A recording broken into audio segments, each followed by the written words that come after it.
finding your experts around you to do the stuff that you don't know how to do, because you don't want to be the one owning everything either, because it becomes overwhelming. So being able to delegate or find the right resources around you to bring them onto your team is so incredibly important.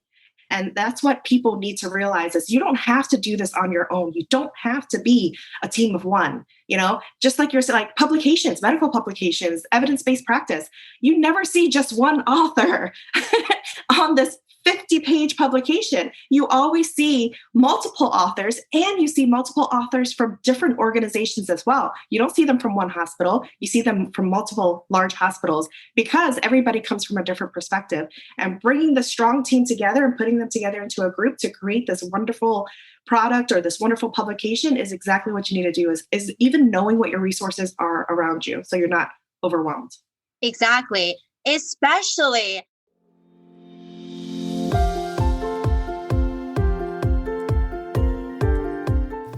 Hey there, my friend. Welcome to the Powerful and Passionate Healthcare Professionals Podcast. I'm your host, Sabrina. I am a cardiothoracic surgery PA with a background in public health and neuroscience. I'm also your peak performance coach. I had to say no to working extreme long hours where I was always on call and feeling exhausted, underappreciated, and undervalued, and said heck yes to a life and career that elevates my energy and passion without compromising my health and sanity. Now, I'm on the mission to support ambitious healthcare professional like you with a demanding career to become a confident leader who are living purposefully and fulfilled to truly be both a powerhouse in your career and a passionate person in life. Let's start our journey today. Hi, everyone. How are you? This is Sabrina, your host for the Powerful and Passionate Healthcare Professionals Podcast.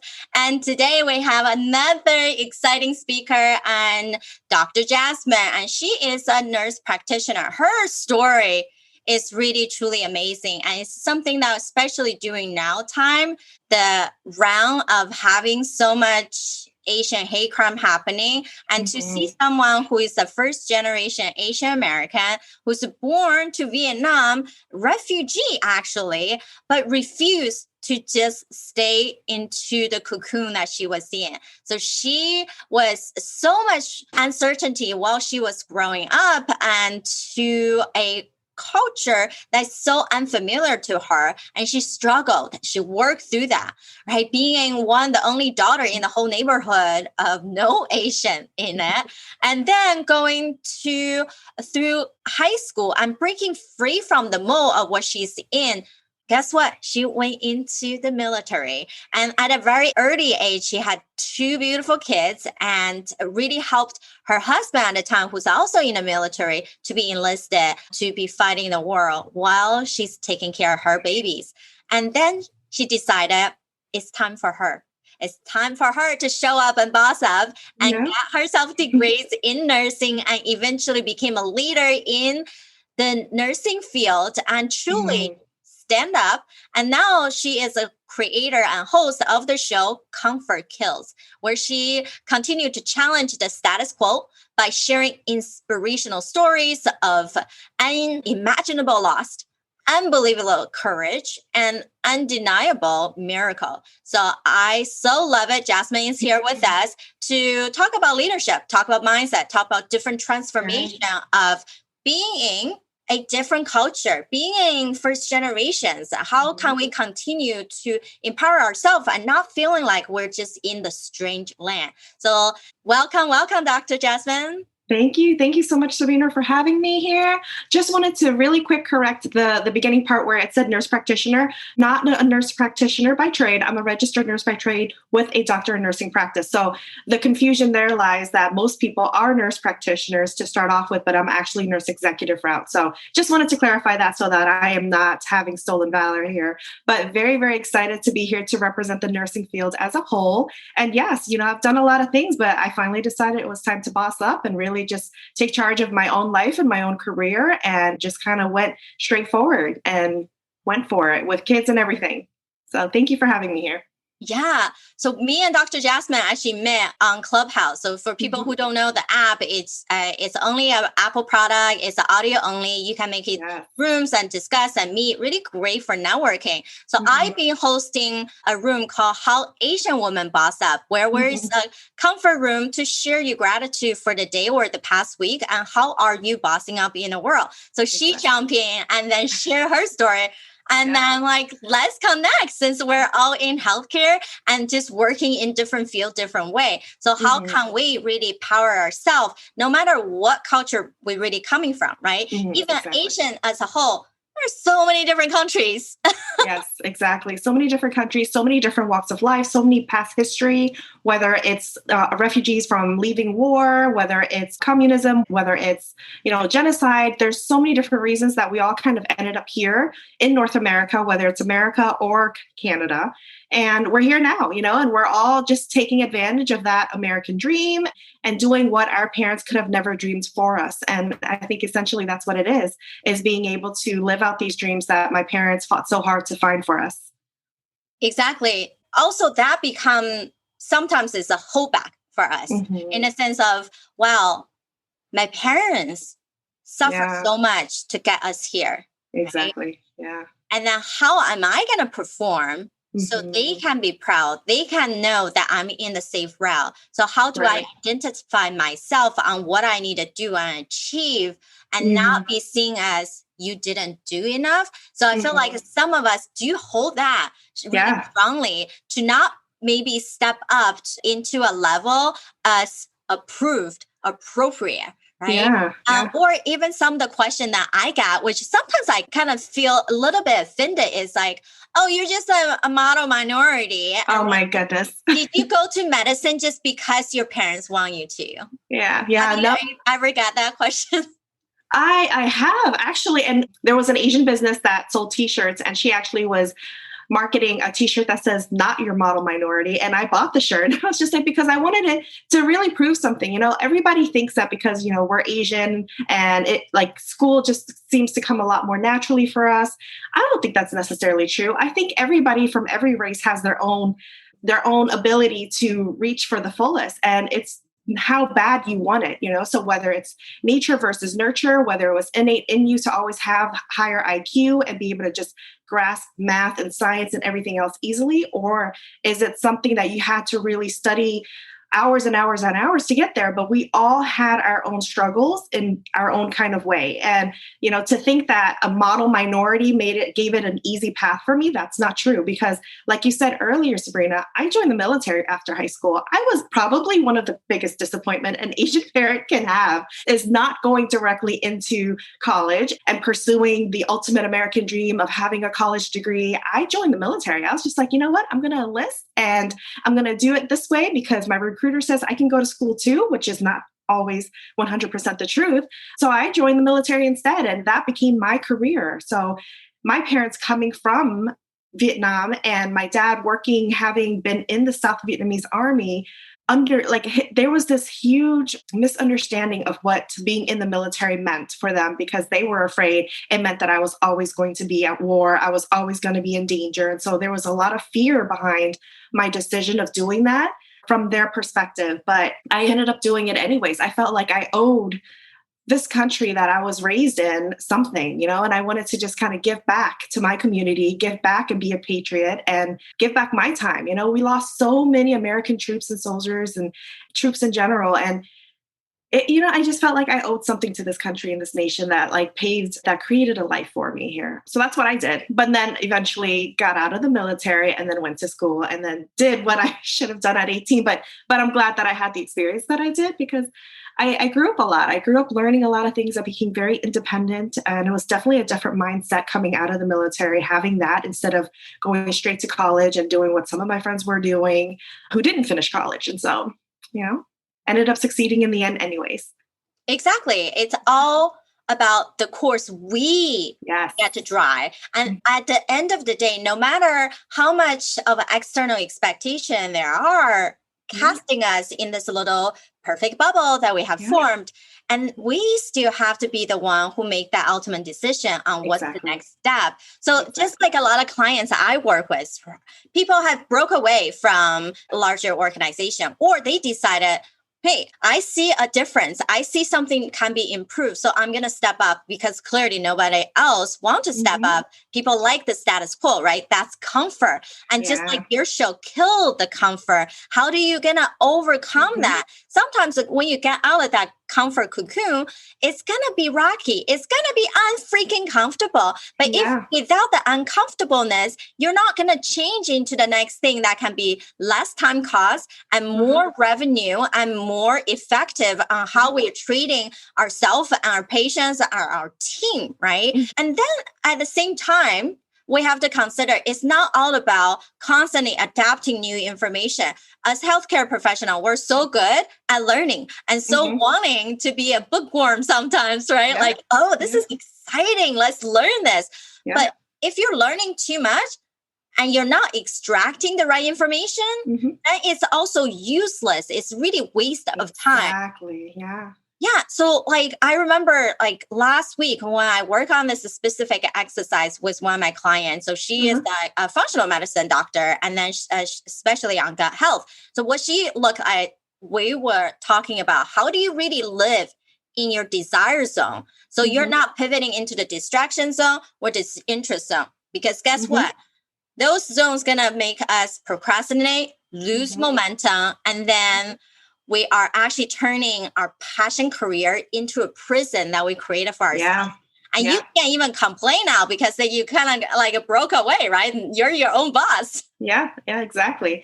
And, that's so incredibly important. And thank you for mentioning that. But I think so many times people get too comfortable where they are, whether it's in their career, whether it's in their life, their relationship, their current financial situation, whether it's in debt or just making tons and tons of money, but not really being smart about what their next step is and not really having any more goals. They think, oh, I've already maxed out on my degrees, or I've already maxed out on my promotions.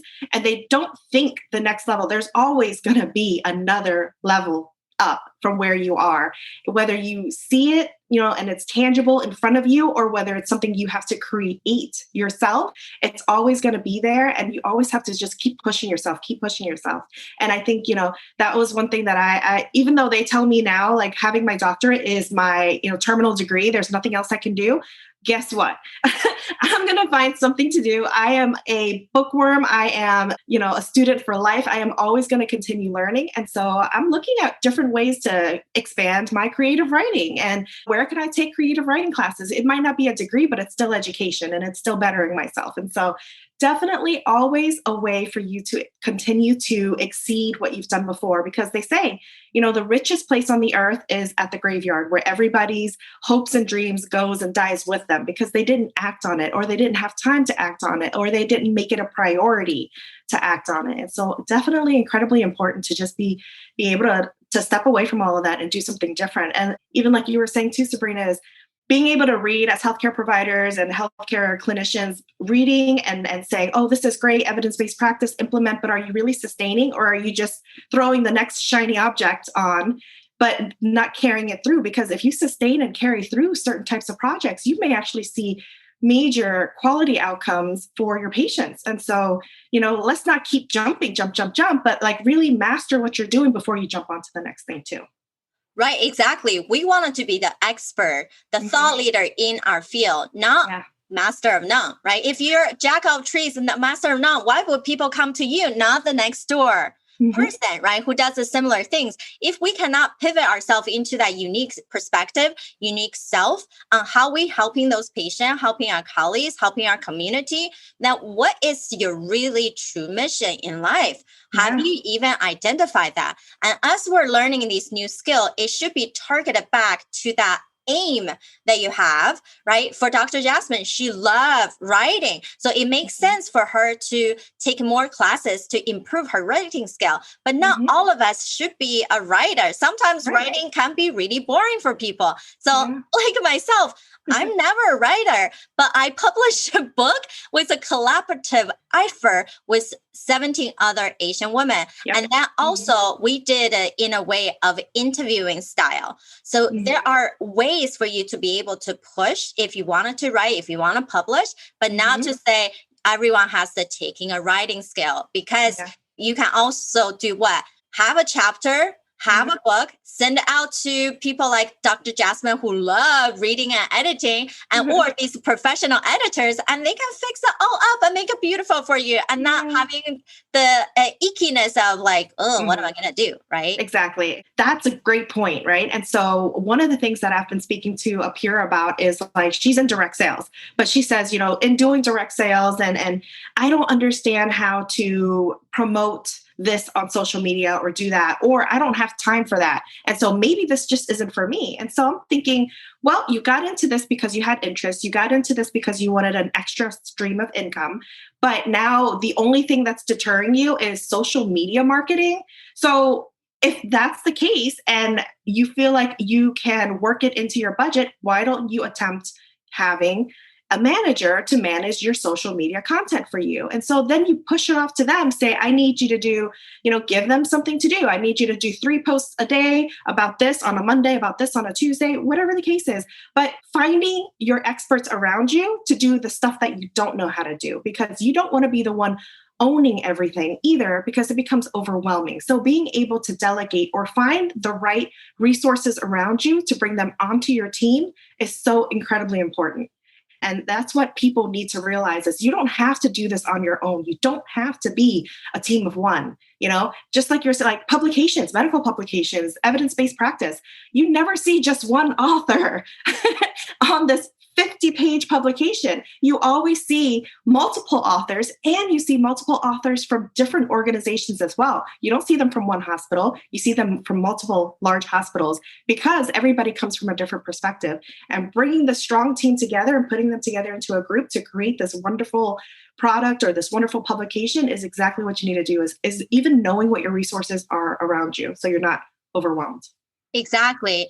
Especially healthcare leaders who owns their own practice. The miscommunication or understanding they form in our head is, ooh, now I can train my patient exactly the way I want it. Then they start become multiple bosses. They are their own HR. They are their own billing. They are their own operation system. They're their own practitioner. If you wear multiple hats, how much can you really be present, devote to your patient? Or how much can you be present in running your business? And it's even more crucial about what to do, even delegate, automate, or eliminate. So I call this a focus funnel. How can we identify the dead zone, right? Things that you're not good at and then you don't love to do. It should definitely be eliminated. And because they're robbing your precious time, energy, and sanity. And then it's about, if it's just something you like to do, but you're not good at, guess what? That's a distraction, because we spend so much time just digging around, figure things out, and still not as good as we would want it to, right? Or the other spectrum of distraction, which is the disinterest zone. Things might come to you super easy, right? For some people, that could be review a paper, building this Excel sheet for review and tracking your patients or your outcome, right? Whatever that is. But it's not something they actually love to do. Just because you can build it, you can put numbers in, that should be an office manager or analyst's job. Because if you think about your hourly rate, okay, so let's just keep cheaper. Your hourly rate of, let's say, keep it easy, cheaper, $100. You can hire a biller for $15. If you do the 1 hour rate of what a $15 biller can do, does that mean your 1 hour, your life is worth $15? Or do you want it to be worth $100? Yeah, exactly. That cost effective.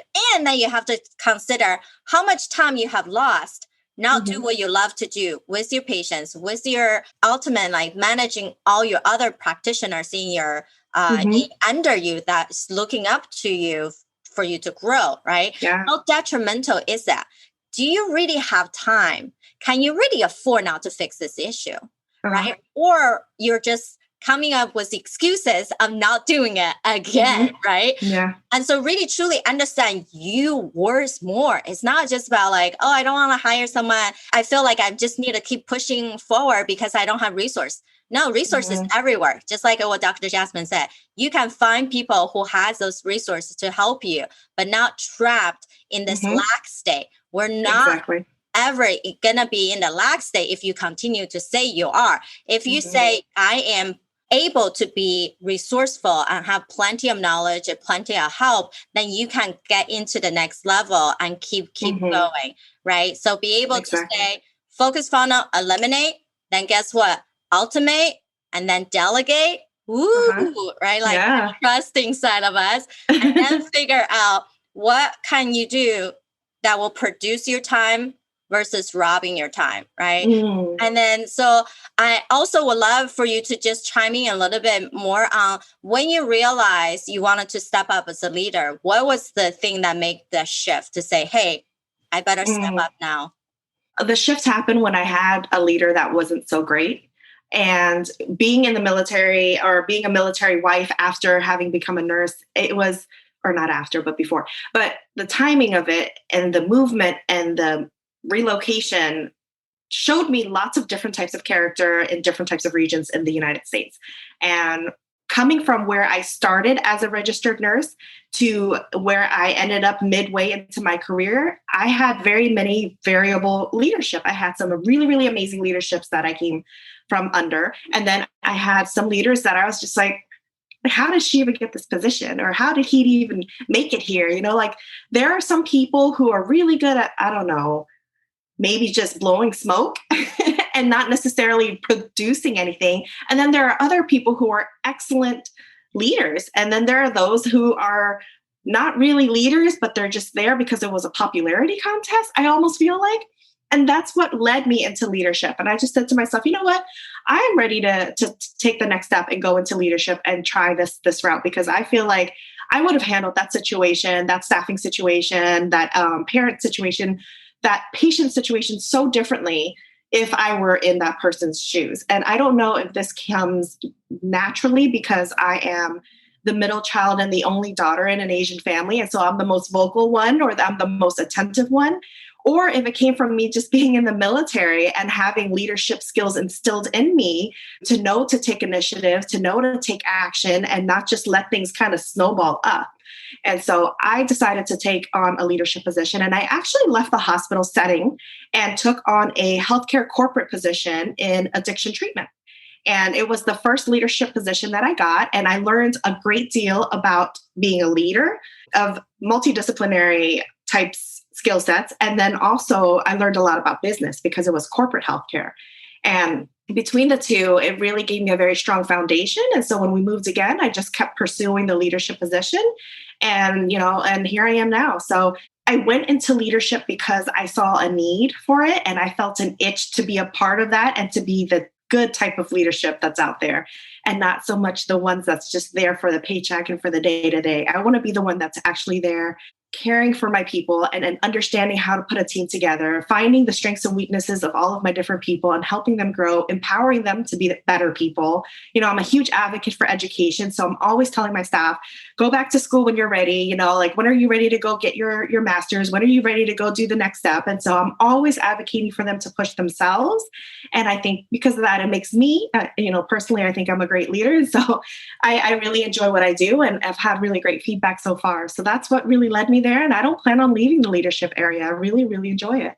Yeah, I'm so proud of you. Just like, hey, you know what? I see there's an unfair advantage here that I need to take a charge of this situation. It's not good. I see a difference. Doesn't matter what other people wanted to stay status quo. I can make it more efficient, better for our patient, for a clinician. Exactly. So that's how leaders are born, right? It's not point. Yeah. It's actually you self-realize this is something you need to do.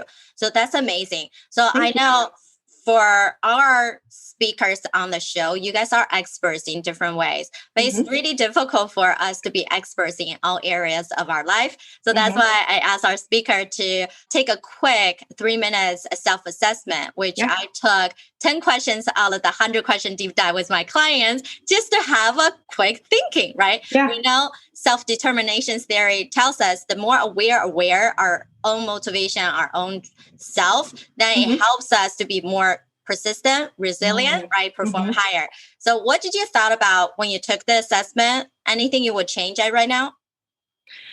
So we did get a peek of it. So I really appreciate that because I have like a short memory loss issue thing going on here. But when we looked at it, it was pretty much, I felt very like aware of my answers and where I fell on that chart. So when you showed me that chart again earlier, it definitely was just like, oh yeah, I knew that. Like I'm totally accepting that when it comes to quality of life and, putting health and fitness first, that's like bottom of the totem pole for me, because for me, in my mind, education's more important, career is more important. And my biggest thing is having to learn how to balance all of that and making everything a priority, if that's even possible. But definitely I enjoyed taking it because it really helped me validate what I already knew about myself. Yeah. Right. And it definitely is hard when people think about, can we truly balance everything, make everything priority? It's hard. So what I call them is creating a harmony cycle. So if we are be more present about all these different components, even we just spend that 10 minutes, half hour on these little things for that tuition, we don't criticize ourselves for forgetting to do XYZ, right? And then forgetting to pick up the laundry, forgetting to put that order in for my work, right? If I'm for the half hour in a gym, I'm 100% just working out. I am not thinking about anything else, right? Yeah. So that's amazing. And I'm sure there's going to be I feel like we can always talk nonstop, but how can people find you to learn more about you or your show? So the best place to go is comfortkillsmedia.com, and you'll be able to find all the information about the show. It's on both podcasts as well as YouTube. And again, really, I'm just creating a platform for everybody to share their inspirational stories. So I've met so many people with different backgrounds and different walks of lives, and they've taken those stories and those traumatic pasts and those painful history that they've had and really have turned it into something so beautiful and so amazing and doing something back for themselves or the community. And it's really, really refreshing to just hear these stories and meet these individuals and getting to know what their story once looked like and how you can shift and change that into, the amazing person that you are today. So comfortkillsmedia.com is the best place to find me. And then of course there's an email on there in the website that you can definitely click on and you'll be able to get a hold of me that way. Amazing. Thank you so much for your time.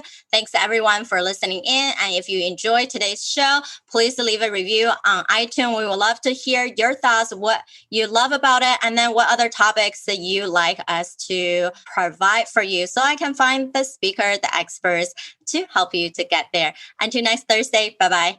Bye. All right, my friend. How did you love this episode? Make sure to subscribe to our show so you can continue to build your positive intelligence for that beautiful mind of yours to live powerfully and passionate.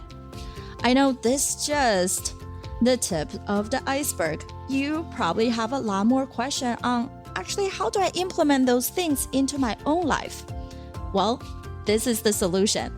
Joining us inside the private Facebook group, go to facebook.com/groups/powerful passionate, where I go live weekly to answer any questions that you have and continue to put more resources for you to help you to get to that point.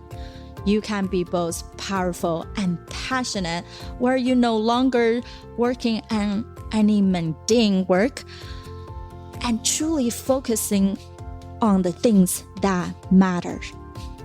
You can be both powerful and passionate, where you can overcome any mental roadblocks keeping you from success.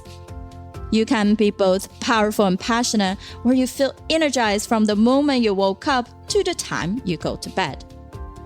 Join me, and together we can create a life where you can be both powerful and passionate.